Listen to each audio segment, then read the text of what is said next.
하나님께서 우리에게 주시는 말씀은 창세기 9장 8절부터 17절까지 말씀입니다. 창세기 9장 8절부터 17절까지 말씀입니다. 제가 읽겠습니다. 하나님이 노아와 그의 아들들에게 말씀하셨다. 이제 내가 너희와 너희 뒤에 오는 자손에게 직접 언약을 세운다. 너희와 함께 있는 살아 숨쉬는 모든 생물, 곧 너와 함께 방주에서 나온 새와 집짐승과 모든 들짐승에게도 내가 언약을 세운다. 내가 너희와 언약을 세울 것이니 다시는 홍수를 일으켜서 살과 피가 있는 모든 것들을 없애는 일이 없을 것이다. 땅을 파멸시키는 홍수가 다시는 일어나지 않을 것이다. 하나님이 말씀하셨다. 내가 너희 및 너희와 함께 있는 숨쉬는 모든 생물 사이에 대대로 세우는 언약의 표는 바로 무지개이다. 내가 무지개를 구름 속에 둘 터이니 이것이 나와 땅 사이에 세우는 언약의 표가 될 것이다. 내가 구름을 일으켜서 땅을 덮을 때마다 무지개가 구름 사이에 나타나면 나는 너희와 숨쉬는 모든 짐승 곧 살과 피가 있는 모든 것과 더불어 세운 그 언약을 기억하고 다시는 홍수를 일으켜서 살과 피가 있는 모든 것을 물로 멸하지 않겠다. 무지개가 구름 사이에서 나타날 때마다 내가 그것을 보고 나 하나님이 살아 숨쉬는 모든 것들 곧 땅 위에 있는 살과 피를 지닌 모든 것과 세운 언약을 영원한 언약을 기억하겠다. 하나님이 노아에게 말씀하셨다. 이것이 내가 땅 위에 살과 피를 지닌 모든 것과 더불어 세운 언약의 표다. 이는 하나님의 말씀입니다. 네, 감사합니다. 우리 같이 인사하고 시작하겠습니다. 하나님은 기억하십니다. 네, 오늘 사순절 첫째 주일입니다. 시기적으로는 이제 봄에 가깝죠. 거의 며칠은 아주 봄 날씨처럼 따뜻했었는데 서울도 눈 왔었나요? 서울은 안 왔. 조금 왔었어요. 와, 전 폭설 이렇게 주문진 갔었는데 일 때문에 겨우 살아왔습니다. 애들 실컷 눈 구경했는데 그래도 어쨌든 이제는 봄에 가깝죠. 금방 이제 두꺼운 옷 다 벗어버리고 가벼워질 날이 이제 얼마 남지 않았습니다. 여러분, 교회로는 사순절이에요. 지난 수요일부터 재수요일이라고 부르는데 그날부터 재수요일부터 주일을 뺀 40일간을 우리는 이제 예수님의 순환과 죽음을 묵상하게 됩니다. 사순절이기 때문에 우리에게 허락되는 새로운 믿음이 있습니다. 봄에 새로운 말씀드린 것처럼 이제 봄이 돼서 봄에 새로운 생명이 움트는 것처럼 사순절 기간에 우리에게도 새로운 믿음이 움트기를 주님의 이름으로 축원합니다. 네. 오늘 말씀은 이제 창세기인데요. 창세기 진짜 오랜만이죠. 네. 구약 본문 진짜 같이 오랜만에. 여러분, 말씀 준비하면서 이제 잠깐 생각해 봤는데 사람마다 기억하는 방식이 다 다르거든요. 두 가지가 딱 생각났는데 저는 어떤 예전에 과거 일 생각하면은 그날 온도가 기억이 나요. 습도랑 약간 그런 느낌. 저는 정보를 그렇게 많이 받아들이는 것 같고, 그래서 좋았던 어떤 기억에 오래 남아있는 어떤 날에 그날 날씨랑 막 습도, 바람 막 이런 게 비슷한 날이 또 있을 거 아니에요. 그러면 그때 기억도 막 떠오르고 막 그렇게 되는 거예요. 시험 공부는 해보셨죠? 안 한 분도 안 한 분도 한 2분 정도 있는데, 시험 공부할 때도 보면은 다 남들한테 어떻게 하는지 모르겠는데 저는 이렇게 책의 몇 페이지의 오른쪽 위에 부분, 왼쪽의 아랫 부분, 중간 부분 이런 식으로 기억이 나요. 그래서 나중에 그거 찾아보거나 아니면 이렇게 그렇게 어쨌든 이미지화 해가지고 이렇게 찰칵 찍어서 그렇게 했던 게 기억이 납니다. 근데 어쨌든 그때 시험 공부했던 건 지금 하나도 기억에 안 남고 그렇습니다. 가끔 이렇게 TV 나와서 고등학교 때 뭐 공식 외우고 이러는 분들 보면 참 신기한 것 같아요. 물론 저는 공부를 못 해가지고 물론 안 한 분도 있지만 그렇습니다. 하여튼 기억하면 이런저런 얘기가 나고 사람마다 기억하는 방식도 다르고 그런데 오늘 하나님이 기억하는 방식에 대해서 얘기해 보려고 이런 말씀을 드렸습니다. 노아의 홍수, 우리 교회 노아교회여가지고 아마 좀 어떤 분들한테는 또 특별한 걸 텐데 노아의 홍수를 의미를 잘 해석을 해야 되는데 우선 그거는 좀 덮어두고요. 오늘은 그 홍수 이후에 하나님께서 새로운 언약을 맺는 것에 대해서 좀 오늘 본문으로 함께 말씀을 나누겠는데 어쨌든 하나님이 노아의 방주에 들어가 있던 노아의 가족과 동물들 한 쌍씩 아주 많은 동물들이 있었는데 그것 말고는 큰 홍수를 내리셔서 땅을 아주 혹독하게 심판하십니다. 다 죽었습니다. 다 죽고 그런 일이 있었습니다. 인간을 지으신 것을 창조한 것을 이제 후회했기 때문인데요. 그러니까 그 당시에 아마도 인간이 인간으로서의 존재 가치를 거의 상실할 정도로 타락하고 정말 세상이 어지러운 그런 때였고 그런 삶에 파국이 왔죠. 그런 세상에 파국이 왔고 이제 겨우겨우 살아남은 이 소수의 인원들이 하나님으로부터 새로운 삶의 어떤 지침, 하나님의 뜻 이런 걸 이제 듣게 되는 순간이 오늘 이제 본문에 기록이 되어 있는데 이 언약의 내용은 요약하면 압축하면 땅을 파멸시키는 홍수가 다시는 일어나지 않을 것이다. 요거고요. 요 이유로 근거로 드는 말씀, 그 근거로 하나님께서 제시하시는 것은 사실은 오늘 읽은 본문 전에 많이 나와 있어요. 창세기 9장 1절부터 6절, 7절까지 많이 나와 있는데 여러분 몇 가지 좀 주제를 가지고 살펴볼 텐데요. 우선은 하나님의 뜻이 파멸이 아니라 그러니까 제가 혹시라도 노아의 홍수를 겪고 나서 다시 번성을 얘기하는 게 무슨 의미가 있나 이게 마음에 걸릴 분들도 있거든요. 그러나 오늘 이제 그거에 대해서는 집중해서는 말을 못 드리겠지만 어쨌든 이렇게 한번 생각해 보세요. 이 의미가 이유가 뭐가 됐건 내가 진짜 내 주변에 모든 것이 절멸하는 어떤 파국을 겪었어요. 근데 거기 유일한 생존자예요. 그럼 이제 앞으로 다시 살아나가야 될 거 아니에요? 그래서 살아나가려고 하는 이들에게 하나님의 어떤 하나님 주시는 어떤 생명력, 동력 이게 동기부여가 어디서 오는 거냐 이런 데 초점을 두고 좀 같이 말씀을 나누면 좋겠는데 어쨌든 하나님의 뜻은 이 살아남은 생존자들이 번성하는 거, 생명이 번성하는 거, 멸망 자체가 하나님의 목적이 아니었다라고 하는 게 이제 오늘 말씀의 중요한 말씀입니다. 그래서 창세기 9장부터 1절부터 7절까지 말씀 보면 크게 두 가지가 나오거든요. 처음으로 육식을 허용해요. 여러분 제가 지난주였나요? 우리 유대인들은 음식에 대한 규정이 까다롭다고 말했죠. 이 사람들 원래는 이 구약의 오늘 이 노아의 사건이 일어나기 전에는 육식이 없습니다. 원래. 그런데 육식을 처음으로 허용해요. 근데 조건이 있어요. 피째 먹지 말라고.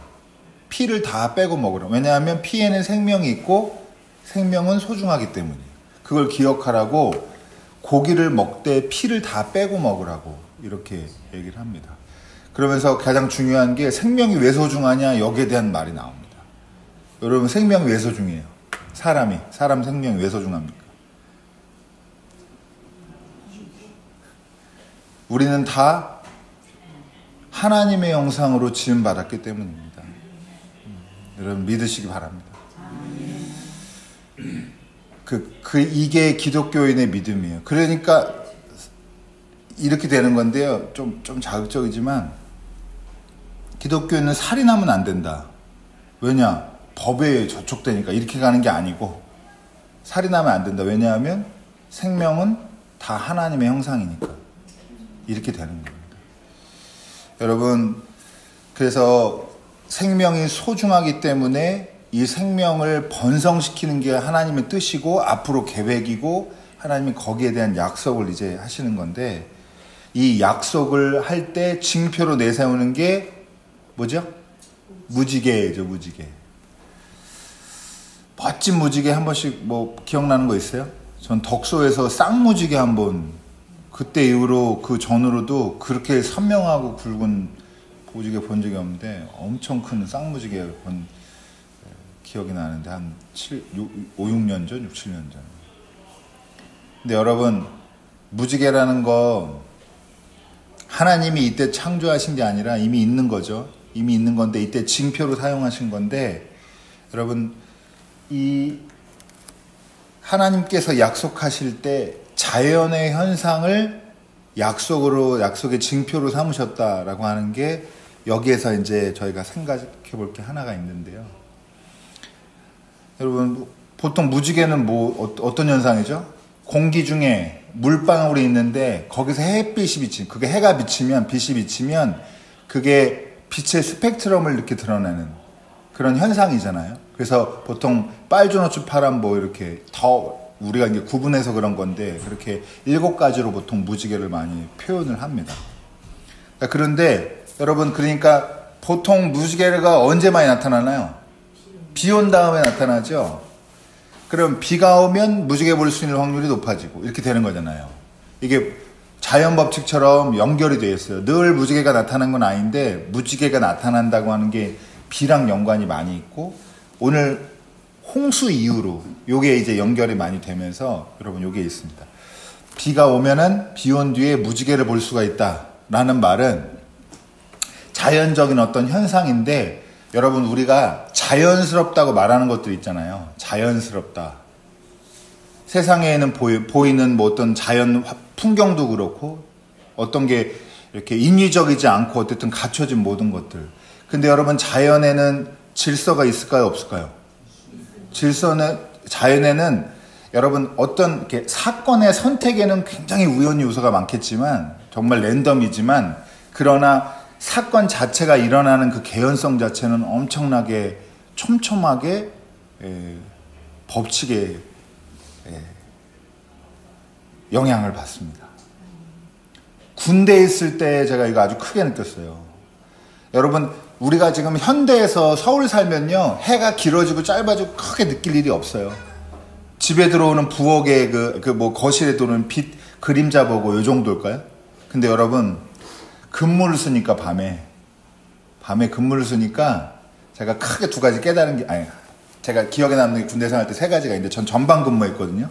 그 철책에서 이렇게 경계 근무 쓰는 거 간첩 한번 잡았어야 되는데, 어쨌든 달빛이 어두운 데서 진짜 밝습니다. 제가 요걸 알았고, 예전에 시골 사시던 우리 부모님들은 아마 그런 느낌 아실 텐데 정말 밝아요. 정말 후레시킨 것처럼 다 보입니다. 다 보이는 건 아니고요. 낮처럼은 아니지만 꽤 밝아요. 2번째, 별이 이렇게 많은 줄 몰랐어요. 우리나라는 별이 없는 줄 알았어요, 저는. 저기 우리나라는 없다가 저기 노르웨이나 이런 데 가야 별이 갑자기 거기 많은 줄 알았는데, 제가 하얀 물감을 진짜 까만 도화지 확 뿌린 것처럼 많더라고요. 정말로. 지금 그렇게 보기가 참 어려운데. 그 다음에 3번째가, 해가 분 단위로 초 단위로 날마다, 낮밤의 길이가 정확히 바뀌어요.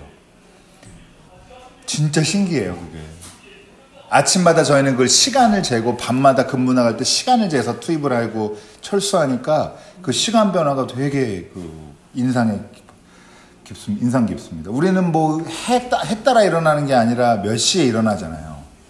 근데 자연현상이 이렇게 끊임없이 변하는데, 무작위로 변하는 게 아니라 찼다가 기울고 기울면 차고 이렇게 된다는 겁니다. 그러니까 여러분, 자연스럽다는 거에는 어떤 의미가 또 숨겨져 있냐면 견고해요. 자연현상은 대부분 엄청나게 견고합니다. 안 바뀌어요. 여러분, 해가 서쪽에서 뜬다, 이게 무슨 말이에요? 그럴 수도 있다 이 말이에요? 아니면 절대로 일어나지 않은 일이 일어났다 이렇게 얘기하는 거잖아요. 그러니까 여러분, 자연의 현상을 가지고 하나님 약속하셨다는 거는요, 강한 의지, 절대로 바뀌지 않는 하나님의 말씀이라고 여러분 기억을 하시면 좋겠습니다. 그냥 자연스럽다가 아니라 확고한 의지를 드러내는, 그만큼 깨트릴 수 없는 하나님의 약속이다, 의지다, 이렇게 생각하시면 될 것 같습니다. 여러분, 그리고 예전에 여러분 구약 본문 쭉 읽어보시면 몇 번 있는데요, 하나님이 인간이랑 하나님의 백성이랑 언약을 맺으실 때는 여러분 원래 대가가, 그러니까 뭘 요청할까요? 요청하지 않을까요? 하나님이 약속할 때 우리랑 원래는 대부분 요청합니다. 여러분, 아브라함이 자손 번성케 한다고 그러면서 하나님이 뭐 하라고 그랬어요? 이제부터. 그 전에요. 모든 남자들이 할례 받으라고 합니다. 여러분, 그리고 짐승 제물로 바치는 거, 그리고 구약에 보면 제가 좋아하는 그 장면인데, 하나님이 처음에 아브라함 여러 번 만나고 약속하시는데, 처음에 짐승을 쪼개가지고 반으로 놔두면 그 가운데 불이 확 지나가고 막 이런. 그러니까 뭐든지 우리한테도 대가를, 그러니까 의무를 지우세요. 우리도 그냥 하는 게 아니라, 왜냐하면 그렇게 하지 않으면 가볍게 여길 수가 있잖아요. 이거는 약속, 언제든지 약속을 깨면 그냥 파기되는 거거든요. 그래서 그거에 대한 엄밀성, 어떻게 보면 엄중함, 이런 거를 갖추려고 뭔가 우리에게 의무를 지우는데, 근데 오늘 약속은 일방적인 약속이에요? 의무를 지우는 약속이에요? 일방적인 약속입니다. 근데 하나님이 그냥 무지개 보고, 이제부터 저 무지개 볼 때마다 다시는 이 땅을 파멸시키는 홍수는 일어나지 않는다는 걸 믿고, 내가 생명을 번성케 한다는 의지가 확고하다는 걸 무지개 볼 때마다 기억해라 라고 얘기를 하시는데, 우리한테 요구한 게 없다 이 말이죠. 이렇게 되는 겁니다. 여러분, 요약하면은, 여러분, 새로운 언약, 하나님께서 노아와 맺은 언약은 생명이 얼마나 소중한 것인지를 드러내는 하나님의 어떤 의지의 표명이라고 할 수가 있고, 인간 창조를 후회하셔가지고 홍수로 심판하신 것처럼, 이제는 심판 자체에 대한 회의나 후회를 하셨는지 잘 모르겠어요. 그런 건 지금은 모르겠는데, 속뜻은 알 수 없지만, 여러분, 하나님은 이제 다시는 홍수로는 사람을 파멸시키지 않겠다고 하는 약속을 우리에게 주신 겁니다. 하나님은 이 약속을 자유로우면서도, 하나님이 누가 시켜서도 아니고 누가 떠밀려서도 아니고, 하나님 스스로 자유롭게 결정하셨고, 그렇지만 자유로우면서도 절대적인 주권자로서의 아주 권위를 가지고 이 약속을 하셨는데, 굉장한 여기서 생명에 대한 의지, 우리가 번성케 되는 것에 대한 하나님에 대한 계획이 여기 드러난다고 할 수가 있습니다. 그리고 이 약속의 증표가 무지개고, 무지개를 보는 사람마다 이 하나님의 약속을 기억하고 생명에 대한 의지를, 하나님이 우리에게 가지고 계신 이 생명에 대한 의지를 무지개 볼 때마다 확인하고 여러분 스스로 북돋을 수 있게 되기를 주님의 이름으로 축복합니다. 여러분, 아시는 분은 아시겠지만 생명의 한자 있잖아요.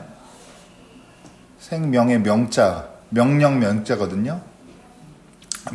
이 명자가 여러분 명령할 때 명자랑 똑같은 명자예요.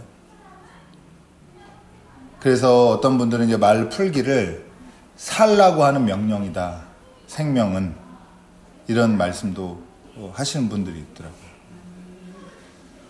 여러분, 이 무지개가 우리에게 살라고 하는 어떤 메시지를, 삶을 하나님이 지지하고 있다고 하는 메시지를 우리에게 던져준다고, 계속해서 그 약속이 변치 않겠다고 오늘 약속하시는 건데, 마지막으로 우리가 기억하면 되는데, 여러분, 무지개가 특별한 사람만 보는 거예요? 아무나 다 보는 거예요? 여기에 의미가 있습니다.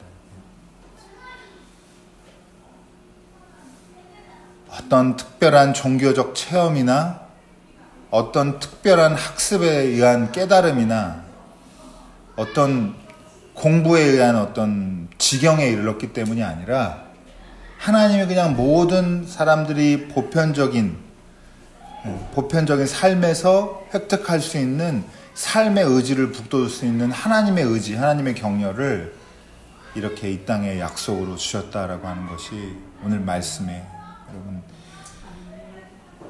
메시지 중에 하나라고 생각을 합니다. 여러분, 하나님의 뜻은 파멸이 아니라 생명의 번성입니다. 근데 여러분, 오늘 무슨 절기예요? 여러분, 이제 아이러니하게 하나님의 뜻은 우리가 번성하고 우리 생명이 땅에 충만한 건데, 이제부터 몇 주간 하나님의 죽음에 대해서 우리가 계속 생각해 보게 될 겁니다. 우리는 살고 우리를 살리기 위해서 어떻게 보면 우리를 살리기 위해서 하나님은 죽으셔야 되고, 이제 이런 흐름이 기독교 신앙에 왜 이게 의미가 있고 핵심적인 교리이고 가치인가 라고 하는 거. 지난주 말씀 온라인으로서 다 이렇게 자리에는 없었지만, 여러분, 기독교인은 다 실패하자, 망하자가 아니라, 기독교인은 성공에 대한 특별한 의미를 갖는 사람들이 아니라 실패에 대한 특별한 의미를 부여하는 사람들이에요. 말하자면 우리는 실패에 꺾이지 않아요. 그래서 그 검질긴 그 삶의 정신을 어디서 가져오냐면, 어디서 그 동력을 끌어오냐면, 성령 하나님께서 이 십자가에 예수님이 달리시고 죽으신 것을 우리가 이해하고 그걸 우리 삶의 힘으로 삼을 수 있는 그 전환의 능력이 있습니다. 여러분, 오늘 말씀도 마찬가지입니다. 여러분, 하나님께서 죽어가시는 이 과정들을, 우리가 이 땅에서 인간으로서 죽어가시는 장면들을 우리가 계속 보게 되겠지만, 역설적이게도 하나님은 우리에게 생명을 주시기 위해서 이 시간에도 우리와 약속을 견고히 하신다는 사실을 여러분 믿으시고요. 여러분, 이 죽음이, 그러니까 하나님의 이 쇠퇴해져 가는 것이 여러분 헛되지 않도록 여러분 값지고 보람된 삶을 날마다 사시길 바라고, 저 여러분이 실패를 두려워하지 않는, 여러분 망하지 마십시오. 망하도 다시 일어나고, 계정이 폭파돼도 다시 시작하는 그런 느낌으로, 저와 여러분의 생명이, 믿음이 새롭게 움트는 사순절 되기를 주님의 이름으로 축원합니다. 기도하겠습니다.